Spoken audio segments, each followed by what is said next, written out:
ఈరోజు దేవుని వాగ్దానం ఆదికాండము 12వ అధ్యాయం 3వ వచనం.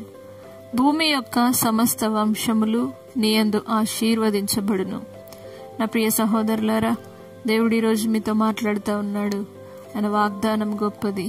భూమి యొక్క సమస్త వంశములు నీయందు ఆశీర్వదించబడునని దేవుడు సెలవిస్తున్నాడు. కాబట్టి భూమి యొక్క సమస్త వంశములలో దేవుడు తప్పకుండా నిన్ను ఆశీర్వదించి నిన్నును, నీ వంశమును, నీ కుటుంబమును, నీ తదనంతరం నీ పిల్లల్ని దేవుడు ఆశీర్వదించి కాపాడునుగాక. పరిశుద్ధుడా, నమ్మదగిన దేవా, ప్రతి ఒక్కరిని పాసనకు తీసుకొని వస్తున్నాం. భూమి యొక్క సమస్త వంశముల యందు నీయందు ఆశీర్వదించబడును అని నీ వాక్కు సెలవిచ్చిన విధంగా, అవును ప్రభువా, వీరిని బట్టి, ప్రతి ఒక్కరిని బట్టి దేవా, భూమి యొక్క సమస్త వంశములు ఆశీర్వదిస్తానన్నావు. దేవా, అత్యధిక దీవెనిస్తానన్నావు. నీ యందు కలిగిన ఆశీర్వాదము ప్రతి ఒక్కరి జీవితంలో మెండుగా అనుగ్రహించండి.